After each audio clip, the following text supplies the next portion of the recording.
So the big question is this: how do most agents who struggle to get the information that most successful agents hoard to themselves grow and prosper without this information?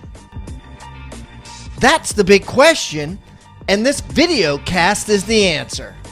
Welcome to Real Estate Rockstars. I'm your host, Pat Hyben. All right, Rockstar Nation, we have a great returning guest. I got Larry Goins on the line. And Larry, this is Larry's second time on the show. He was about 200 shows ago. And, you know, an interesting stat keeps popping up, and depending on the city that you're in. But I've read that, you know, anywhere from a third to a half of real estate transactions now are investor. This is residential, are investor or cash buyers and or cash buyers. And the number is higher than it seems it's ever been before. And realtors are having to deal with the likes of Larry. And Larry's a guy that has bought and sold tons and tons of houses. You're going to find out more. But he's actually going to come on today and train us as realtors how to deal with the super savvy investor who is trying to out-negotiate you on your deal. So without further ado, Larry Goins, welcome back to Real Estate Rockstars. What's happening, buddy? How you been? Been great. Hey, why don't you give everybody a little rundown on yourself, Larry, so they get to know you better? Sure, man. Sure. Hey, I've been buying houses for over 30 years. I bought my very first investment property in 1986, right? It was and realtors that have been in this business for a long time, you'll remember these. It was an FHA non-qualifying assumable loan. They stopped those in like 1978, and there was still a few left over in the 80s.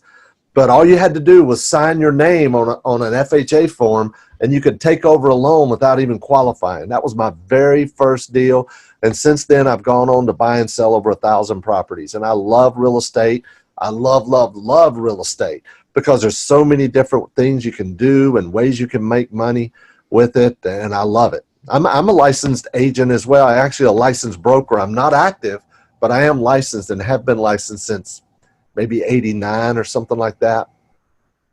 All right. Well, I mean, you certainly know the game, and we're going to talk today because, you know, a large percentage of our listenership is agents.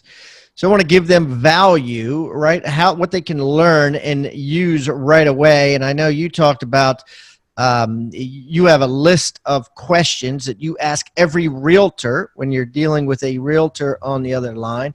Let's first of all start out with that list and talk about that list, and then talk about how agents can avoid making mistakes when dealing with an investor who's really sharp. Well, you know, there is a list of questions that I have that I give to my students as well. But I always tell people do business with people they know, like, and trust, right? So many realtors get frustrated with newbie investors because a newbie investor, maybe they went to a weekend seminar that just flew through town, right, for the weekend, and they tell them to start calling about properties. And number one, they don't have any money, they don't have any credit, they don't have any experience, they don't know what they're doing. And then they're picking up the phone and calling the agents, and they're wasting the agent's time. Man, I don't blame the agent for being frustrated with those guys. They're literally wasting their time. So I tell students, you know, you've got to, if you're going to be an investor, especially if you're going to buy properties through realtors, you got to line up your money, right? Because an agent is not going to talk to you about a house unless they know you're a cash buyer, or at least you have access to the money to be able to close the deal. So number one, don't waste a realtor's time, right? See, the realtors I work with, they love me. And I even tell them that. That's a part of my script. When I'm on the phone with a brand new agent, I say, Pat, you know, the agents we work with love me because I do what I say I'm going to do, and I close deals. You don't have to worry about me waffling on a deal. I got the money to close, right? So that's one of the things that we do. You got to get the agent to like you and trust you. And we do all of our business over the phone, right? We literally make the offer over the phone. So the very first thing I do is when I call up an agent, I want to make sure, hey, did I catch you at a bad time, or is this okay? You got a second? I was calling about 125 Oak Street. Why don't you tell me a little bit about it? Now, some of them, depending on if you caught them at a bad time or not, they're going to say, well, where did you see it? Did you see it online? Everything about the property's online, So I might say something like, well, tell me what I don't see online. Is this a fixer-upper or a blower-upper? Something like that. So fixer-upper or blower-upper? Okay. Right. I like that question, too. Tell me what I don't see online. And what do you expect by that? Right. There's a lot of things that you can get from that. You can get information about the property. You can get information about the seller, right? So there's a lot of things you can get about that. Some of them might say, well, since the property was listed, someone stole the copper piping or something. Because a lot of the properties we buy as investors are lower priced properties. We're not buying $300,000-$400,000 houses, right? But that's typically not what we're buying. Right now, unless we're, buying on the West Coast where the prices look like phone numbers, right? but we're buying, on the East Coast primarily. Although I've done deals in 12 different states, we're buying the lower priced properties, right? So we want to get them to like us and trust us. We want to find out a little bit about the property. What can you tell me about it? I do literally ask, is it a blower upper or a fixer upper?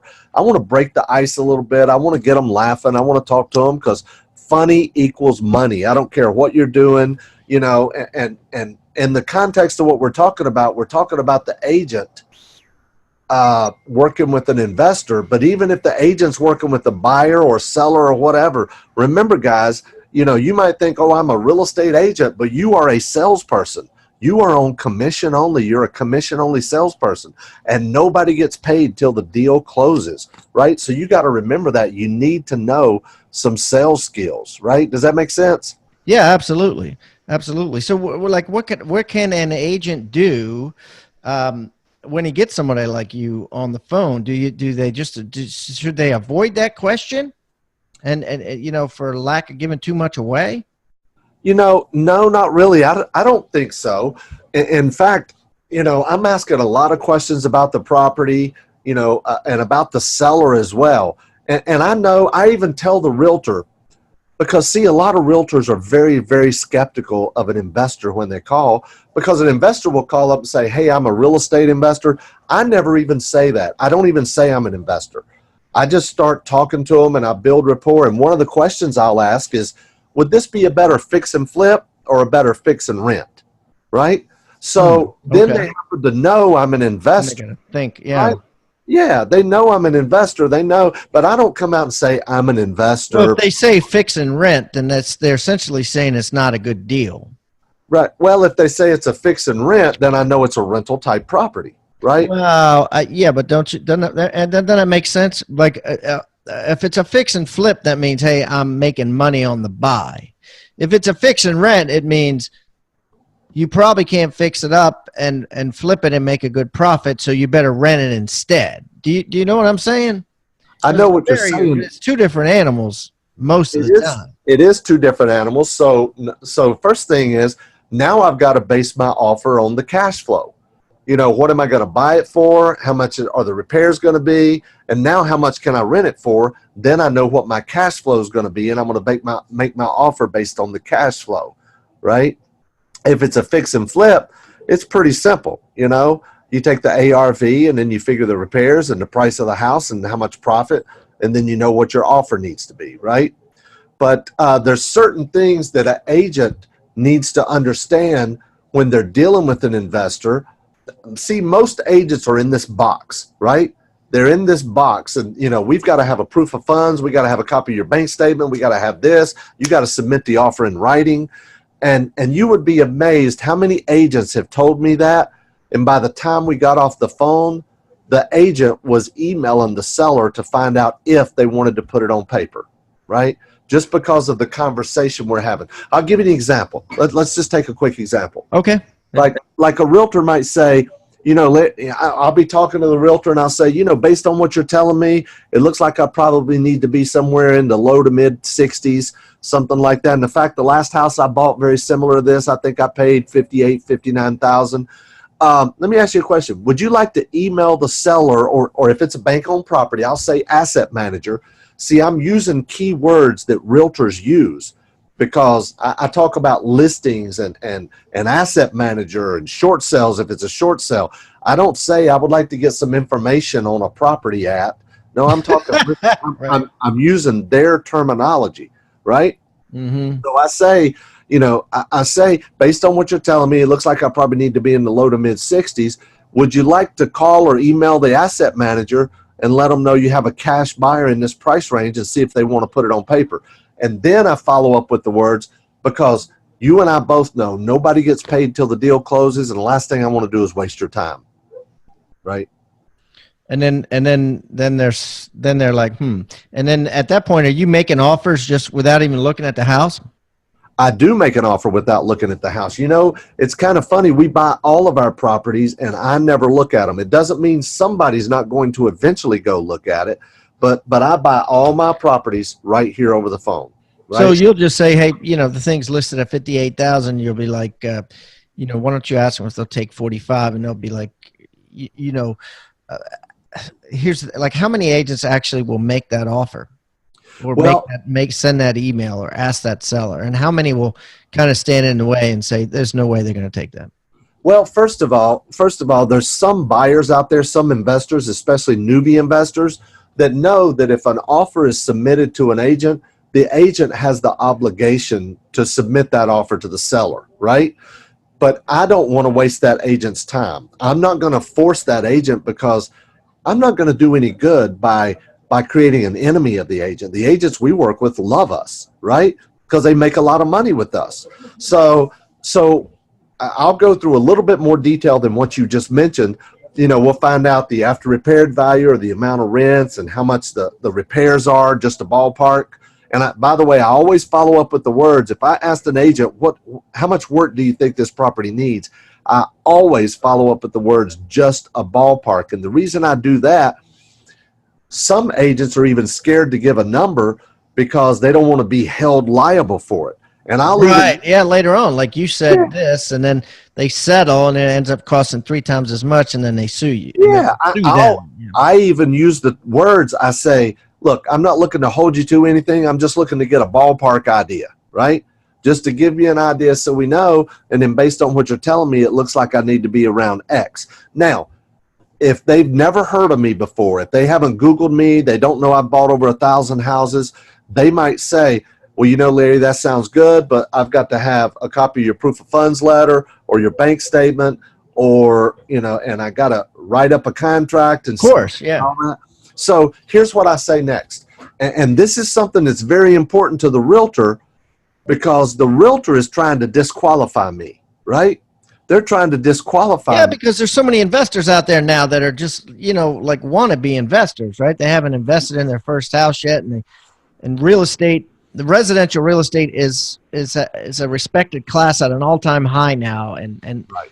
So many people are in it, right? And so many people just want to try it, but then they do get in it and they get cold feet and pull out, because they don't have the guts for it. You said the key word. There's so many wannabes out there, and they're wasting realtors' time.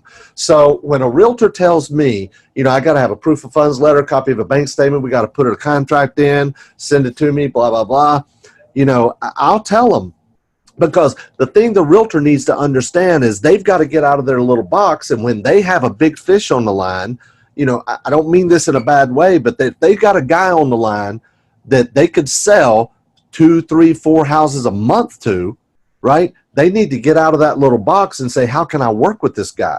So what I'll say is, we can do that. I can send you a copy of a bank statement showing you I could cut a check for about 30 or 40 of these houses. However, the agents I work with on a regular basis, they typically have the kind of relationship with their seller where they can just shoot an email to them and say, we got a cash buyer in this range, and find out if they want to put it on paper, because you and I both know nobody gets paid till the deal closes, and I don't want to waste your time, right? Mm-hmm. Now the fact of the matter is, nobody does get paid till the deal closes, and I don't want to waste their time, right? I also don't want to waste. You're actually telling the truth. Yeah, but I don't want to waste my time either, but I don't talk about my time. I hate it when I'm dealing with somebody, I don't care who it is, and somebody says, I don't want to waste my time, I'll never do business with that person again. I don't care if they're the only person that has what I'm looking for. So I never, ever, ever say, I don't want to waste my time. I also never say, I don't want to waste your time or mine. I'll say, I don't want to waste your time. I'm being respectful to them. But in my mind, my time is just as valuable as theirs. But a realtor needs to learn to get out of that box and say, if I've got a big fish on the line, maybe I could email my seller or pick up the phone and call my seller or asset manager and see if they want to put this thing on paper and work around a little bit. But some of them are so dead set on that box that they just won't do it, even if they got a big fish on the line. Amazing read for agents who want to blow their business up. 6 Steps to 7 Figures was an amazing read. Pat breaks it down into simple, actionable steps that, if taken, will almost guarantee 7-figure success in the real estate sales business. Couldn't recommend this enough. Wow. Thank you for the awesome Amazon review, Garo215. Now, do you want to get your hands on this book for free and blow your business up? Here's how. Go to free6stepsbook.com. That's free, S-I-X, stepsbook.com right now, or simply text the word PAT to 444-999.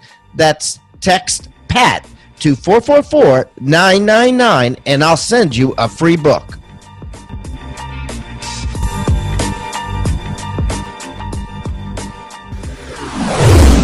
Yeah. And it'll be interesting to see what happens with technology too, because I think all that's going to change. You know, there's a lot of stuff out there now that is allowing investors like yourself to do letters of intent that go directly to the seller, right, from the website portal, and the agent can't stand in the way. So the seller will know, hey, I got an offer, 30% below market that's cash from Larry Goins, and they can certainly say no, but it saves you from that whole waste your time, waste my time script. Right. And it'll make things a lot easier. And I know last time we talked, you were making 200 offers a month. With that sort of technology in place, I can't imagine you wouldn't, be able to make, 1,000 offers a month. But I think what's happening with that technology is that, as a seller, you do have the ability to set a minimum. So if you put your house on the market for 100, you can set the minimum at 80, and Larry Goins' offer will automatically be rejected. Well, there's websites out there that already do that, like Hubzu, right? Yeah. If your bid is too low, it just automatically tells you, it didn't meet the minimum required. But right? At least you tried, right? Exactly. And we're still doing 200 bids a week. With HUD, we bid on every HUD house in North and South Carolina every single day. Wait a minute. Okay, so now you're doing 200 a week. You bid on every house in North and South Carolina. Every HUD house. Every HUD house. You just put in a bid that's like really low, well, like, how do you do that? How do you bid on 200 houses a week? Well, we have a spreadsheet that we work with, right? That's included in my book. I think we gave away my book on the last podcast, but we have a spreadsheet that I paid a developer to put together, and with HUD at HUDHomestore.com, that's the only place you can bid on HUD houses. You export the list, and then we import it into our spreadsheet, and it merges, so we can keep track of every property. And it also pulls in a link to Zillow, a link to Realtor.com, and a link to the Google Maps, and some other analysis sites as well. And then we figure what is the after repaired value, what are the amount of repairs. We look at the listing, and we put a bid amount on it, right? We put, what is our bid going to be? And then our agent has an assistant, and the assistant sits there about 2 hours a day and puts in bids on the computer every day. It only takes a couple hours a day to put in 200 bids a week. Yeah. Yeah, I guess so too. And if you have somebody doing it, and they know what they're doing over and over again. The realtor doesn't want to be doing that. They need to be out selling. Realtors are on commission only. Agents are on commission only. They need to be talking to people and showing houses and listing houses. That's how an agent makes money. Mm, mm. All right, let's switch gears here a little bit, Larry. Let's talk about brag, right? What's brag stand for? Be rich and generous. Be rich and generous. Tell me more. This is intriguing. Well, I started one of my podcasts. I have two different podcasts, and one of them is called Brag. Brag stands, as I mentioned, for Be Rich and Generous. And I actually got that name from our church. The pastor of our church was putting together this Brag Sunday for people to come in and be generous, and donate for some homeless children in the area, and as well as out of the area.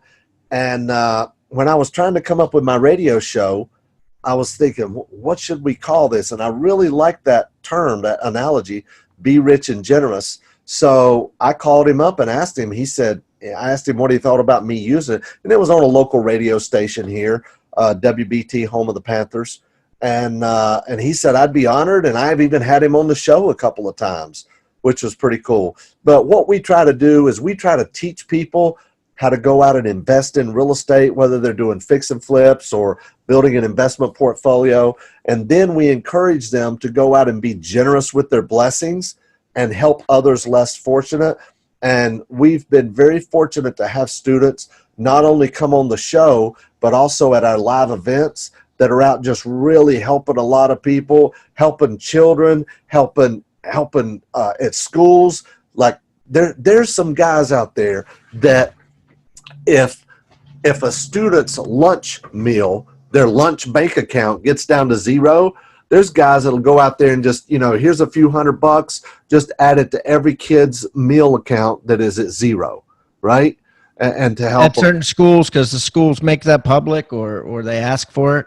Well, they have to go into each individual school and do it. They don't make that public, right? Or they just walk into a school and yeah, just whatever kids that their meal account is at zero, just add this to those accounts, and it's really cool. It really is. We've got another student that this really blew me away. In Russia, there are widows who their husband has passed away, and widows there that can't get on assistance, and they're literally freezing to death inside their house. And there's a mission that is providing firewood to widows in Russia. In a communist country, too. Yeah, but who would have thought about that? Who would have thought about that? That just blows me away. I've got another student that he's been with me for several years now. He owns like 165 houses now. He put a whole wing on his church to help with missions. I thought that was really, really cool. So we've got a lot of cool students that are out there making money, having fun, but they're also bragging. They're being rich and generous. No, I love it. I love it. And there's so much fun you can have with it. There's so much variety you can have with it. Let me ask you a question. So what do you think? Like, what do a cliche is 10%. Most people give like 0.5%. How should somebody think, and this terms of real estate agents too, per commission or per flip or whatever it is, what's a good percentage you think if you want to be part of the brag club, be rich and generous? I don't think it's a number. I think it's a philosophy and what you have to work with and what you feel led to help others with. The goal I would like to get to is where I'm giving away 90%, right? That's the goal I would like to get to. But I know guys that, you don't even think about what is the percentage. You see a need and you feel that need if you're in a position to be able to do it, right? That's some of the things we're doing, whether it's time or money. I got to the point, Pat, where I was tired of just writing a check. I want to get out and help people and be involved. And so I've been on a couple of mission trips and gone out and volunteered and stuff like that. Like there's a place right here in Rock Hill. It's called Renew Our Community. And it's a day shelter for homeless people. And my son and I this Saturday are going to take like 6 or 8 computers from our office over there. And there's homeless people in Rock Hill, South Carolina, a little small town, Rock Hill, there's homeless people there, and it's a day shelter, but they only have 1 or 2 computers, and these guys are fighting over computers, and some of them, that's their only communication with family members is at that day shelter, getting on the computer and being able to email and communicate on social media, and they were like in desperate need of computers. I've got about 6 or 8 computers sitting out here in the closet, right, that we're not even using. So we're going to put those together and take them over there on Saturday. It's not a lot of money. It's not a percent. It's not whatever, but it's just finding a need and filling it and just being aware and making it bigger than ourselves. You know, I've flipped over 1,000 houses in my career so far, but at the end of my career, nobody's going to care how many houses I flipped or how much money I made, but I might have been able to make a difference in somebody's life. Or a lot of people's lives. A lot of one people. at a time, right? I mean, yeah, exactly. And let me tell you something. That's what it's all about. It's not about the money. The money is good. We take the money, right? We take the money. We make the money. Well, like one guy said to me, he said, money is good for the good it can do. I want you to think about the word toolbox. What is a toolbox? A toolbox is a box full of tools that you use to build something great. At Real Estate Rockstars, we've created our own free toolbox. So everybody that comes on the show as a guest brings a tool with them, and we plow them all into this toolbox, and we give it away for our viewing audience to basically use as they wish. Everything we put in there is an actionable item that can be downloaded, can be printed, can be used immediately. And we got things like scripts and dialogues, checklists for teams, checklists to keep agents accountable, referral forms that are filled out at settlement to get referrals by your buyers and sellers. Everything you can think of that you could use on a regular basis about real estate is included in this toolbox, and it's helping agents worldwide sell more houses and make their jobs a lot easier and processes much more efficient. And the thing is, it's absolutely free. All you got to do is go to hibandigital.com/toolbox or text the word toolbox to 444-999. That's toolbox 444-999. Do it now. That's really good. I love that. I heard somebody else say this. You need to be given while you're living so you're knowing where it's going. That's true. Ain't that the truth? I know, right? Given while you're living. I'm going to write that down. I like that. You need to be given while you're living so you're knowing where it's going. That's a good one. Because so many people, you know, myself included, we amass wealth, right? For lack of a better way to put it. and rarely does any rich person die broke, right? You know, there's always a big estate, and there's always family members splitting it up and dorking around with it and fighting over it. You know, and I'm fighting over it too. And you know, we always think that, oh no, I'm not going to have enough. You know, I'm going to live till, you know, everyone hopes they live to 100. And everyone thinks, oh yeah, I'm going to live till 100, and I got to have enough money to live to 100. Right. And we overcompensate, you know, and probably oversave. It's interesting. It's fascinating, but it's just, it is what it is. Let's talk a little bit about filthy riches, because that's one of your more popular things that you talk about in programs and things like that. Tell me a little bit about that. Sure. Filthy Riches is a model. I didn't invent the model. I just, I like to say I perfected the model, right? Filthy Riches is a model where we're buying dirt cheap houses that not a lot of people want, and then we're turning around and selling them for 3 to 6 times what we paid for them with owner financing, right? And we're able to provide what's called affordable housing, okay? Like, I'll give you an example. We might buy a house. Let's say we buy a house for 30 grand. Okay.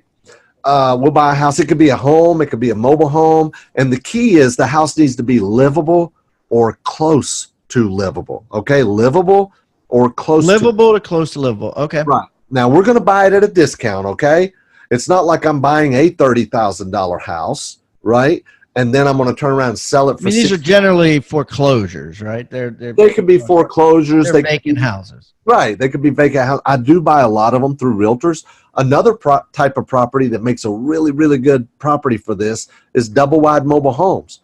In small town USA, you can buy like a 2000, 2002 model, double wide mobile home, 16 or 1800 square feet, 3 or 4 bedroom, 2 or 3 bath with the plant shelves, garden tub, island in the kitchen on an acre of land. You can pick those up for 20, 25, 30, $35,000, right? So then what we do is we turn around and sell it. Let's say we're going to sell it for $69,900, right? And we're going to get about $5,000 down, and then we're going to finance the balance, $64,900. We're going to charge 9% interest for 20 years. That payment's going to be about $583.92 a month. Now that's less than rent, right? Now see, I've done a few at those specific. Yeah, no kidding, no kidding. Right? So who are you selling this to, by the way? Like who wants to pay 9% interest? Listen, they don't care. I'm helping them become a homeowner. They're going to go somewhere else and they're going to pay $700 or $800 a month rent. And in 20 years, they'll have nothing to show for it. Right. So this is, they got bad credit. What's the deal? Yeah. Well, listen, 92% of the people who have a 700 credit score can't get a loan anyway. Right. So, according to some stats I read recently, okay. But there's people that listen, bad things happen to good people. Somebody could have gone through a divorce. They could have lost their job. They could have had medical issues, been in the hospital, have medical collections. Worst case scenario, you foreclose on it, just like the process of evicting the tenant, except in the meantime, so I guess the question is, why wouldn't you just rent it out, right? If you can make more in rent than you can mortgage, why wouldn't you just rent it out? Well, that's a great question, Pat. I'm really glad you asked that question. If I rent it out now, I'm a landlord, right? Mm-hmm. Yep. I've got to deal with tenants, trash, termites, and toilets, right? I'm responsible for the taxes, the insurance, the repairs, and the maintenance, right? Even if I rent it out for $700 or $800, by the time you figure in taxes, insurance, repairs, and maintenance, my $700 or $800 a month is down to $400 or $500. And that's true, and that's my biggest pet peeve about single family homes. And I still have a bunch of them, but certainly not 100% of my portfolio, just simply because of that. Because you think you're making so much money, but then when you look at the profit loss at the end of the year, you realize how much money you put in repairs, and you're like, damn. That looked good till now. And that happens to every owner of single family homes that I know, unless you're buying them brand new. So it does make a lot of sense. So you're essentially netting out the repairs and the insurance, taxes, all that. You're netting it out and saying, I'm going to come out ahead, and it's going to be less aggravation and less management. Right. So here's the way we advertise our properties. Okay. We're looking for a deserving family with a reasonable down payment that is tired of throwing their money away on rent, and they want to have payments comparable to rent, where in 10, 15, 20 years, they're going to own something free and clear, right? Yep. And we understand bad things happen to good people. Listen, I used to say I want a minimum 640 credit score. I don't really care about the credit score, right? Here's what I care about. I care about two things. I want to know, do they pay their rent on time where they live now? And do they make their car payment on time if they have a car? Because they got to have a place to live and they got to get to work, right? And if they have a reasonable down payment, I try to get at least 10%. I don't always get 10%, but I try to get at least 10%. So they're putting some sweat and blood into it, right? Skin in the game. They're putting probably skin in the game, the most skin in the game they've gotten to anything. Right, exactly. Listen, I've sold houses to people who had a 400-something credit score, but they might have had $10,000 or $15,000 to put down, right? Now, that's very rare, but it does happen. And people say, yeah, but what about whenever they default on the loan? If they're going to default, it's typically going to be in the first year, maybe the second year, but typically the first year. So if you're concerned about that, just lease option it to them for the first year. Unless you're in Texas, you can't do a lease option for more than 6 months in Texas, right? You could do a 6-month lease, then a 6-month lease option, and then convert it to a mortgage if you want to. But for the most part, if they're going to default, it's going to be in the first year. But I'll tell you this, a lot of people freak out about that. Well, I don't want to get the property back, you know? Let me tell you something. When you do this kind of model, this filthy riches model, there's 4 or 5 things that can happen, okay? The absolute best thing that can happen when you sell a house with seller financing is they go refinance and pay you off, right? It very rarely happens. It's happened to me 3 or 4 times. Okay. The second best thing that can happen is they default and you get to sell the house again. You get the house back, you sell it to somebody else, and you get another down payment. And that reduces the cost you have in the property and it increases your yield. The third best thing that could happen when you do this is they just pay you on time. They just make their payments, right? Pay as agreed, right? And then the next below that is you do a loan modification, right? Right. I've done many loan modifications from people. I've seen people who, you know, maybe their car broke down or something. They start getting behind. They say, we just need a little bit of breathing room. That's it. So I find out how much they can handle. You know, hey, if our payment was $150 less for the next 3 months, I could get caught back up on all my other bills. I say, I'll tell you what I'm going to do. I'm going to lower your payment $200 a month for 6 months, right? So we always try to work. It's a loan modification. It's a 1-page agreement. It's a very simple thing to do, right? And then no, makes sense. Makes sense. Yeah. And you got a lot of people making a lot of money doing this. I got people making triple-digit returns like we are. We do these deals. I've done this on houses as cheap as $1,500 and as high as $55,000. I mean, think about this. If you buy a house for $5,000, you turn around and sell it for $29,900. You get a couple $1,000s down, right? You have $28,000. It's crazy to buy a house for $5,000 and sell it for $29,900. It does, doesn't it? It does. But think about this. What's the value of that house if you're getting $400 or $500 a month rent, right? Now, don't get me wrong. I'm not selling a $5,000 house. Yeah. I mean, it's worth that. Yeah. Agents listen to this. Some agents listen to this have these houses listed. They might be listed for $30,000. And the bank is just like, it's the end of the quarter or end of the year, just blow it out, right? And I come along and make an offer of $5,000, $7,000, $10,000. Now, I know some agents are thinking $5,000. Come on. You know, 3% of that's $150. But in the listing agreements, the agent always has built in a minimum commission of say $1,200 or $1,500 or usually $1,000. Yeah. Yeah, something like that. Sometimes $2,000. So they're still getting paid. Right. They're still getting paid. I bought a house a while back in Birmingham, Alabama, where the seller, the bank, brought $1,400 to closing just to get rid of this deal. It's a liability. It's not an asset. And then I turn around, sell it for 20 or 30 grand, get a couple $1,000s down, right? And create a cash flow without all the headaches.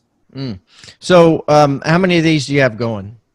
Yeah, we've done probably over the last, I would say, because I didn't start doing this until probably maybe about 7 or 8 years ago. Okay. We've probably done about 3 to 5 a month, something like that. Of those. The rest of them were wholesaling, and we've sold some notes and we've kept some notes as well. So we have notes with payments coming in, and we also have some that we have created the note and then sold that cash flow to a passive investor. Wow. This is cool. Well, so why don't we do like, why don't we do something for everybody listening, like perhaps a webinar where we can kind of talk about this offline if they want more information on filthy riches. Yeah, we can do that. I've got a really cool webinar it's probably about 90 minutes long, something like that. But it goes into detail, and I've got PowerPoint slides that can run through the exact specific numbers and show you all the good, the bad, and the ugly of this and all the details about it. So, yeah, we'll put that together. All right. So what I'm going to do, guys, I'm going to put that on hibandigital.com/filthy riches, right? hibandigital.com/filthy riches. Sounds funny. Then I'm going to put all of Larry's information on hibandigital.com/Larry Goins, Goins, hibandigital.com/Larry Goins, and it's the number 2 because this is the second time he's been on the show, Larry Goins 2. So Larry, last time I think you brought us a book. What's your free gift this time around? Wow. What is my free gift? We do have a webinar. We could do that webinar. We've also got a 7-part video training series on the Filthy Riches as well. We'll get a link to that as well. How about that? Yeah, and I'll put that. I can put that link up. Do you have any checklists? Or do you have any checklists or PDFs or anything like that? I do. I'll send you a checklist that'll. How about a checklist to follow along with the webinar checklist that has a lot of detailed information in it? All right, beautiful. And also, you can get Larry's free gift in the Agent Success Toolbox as well by simply going to hybendigital.com/toolbox or texting the word toolbox to 444-999. And that's about it. So, Larry, listen, man, I could talk all day about this stuff. I really appreciate you coming back on, and best of luck to you. And listen, if I'm ever in the Carolinas or wherever the heck you are, I will definitely look you up. We get together and break some bread. Sounds good, man. I'd look forward to it. All right, Larry. Thanks a lot. Thank you so much for tuning in to Real Estate Rockstars. If this free content is giving you a ton of value, I want to ask a small favor in return. I need you to pull out your pointing finger and hit the subscribe button. Yes, hit subscribe, please. The more subscribers that we get on Real Estate Rockstars, the better guests are attracted to the shows. We'll get more guests from the top companies, from the top teams, and even more celebrity guests like Robert Kiyosaki and Barbara Corcoran. Also, if you're not a member of our free Facebook group, go to Real Estate Rockstars Radio right on Facebook and join the conversation. I'm on there myself on FaceTime Lives, and we have a lot of communications and questions about the show, and I'd love to see you there. And it's free. People ask me all the time, where am I on social media? I'm real easy to find. Just type in my name. My IG is I am Pat Hyben. It is blowing up on Instagram, adding tons of subscribers, and I'm on there probably twice a day. So definitely follow me on Instagram, as well as everywhere else. Thanks again for listening, and keep rocking.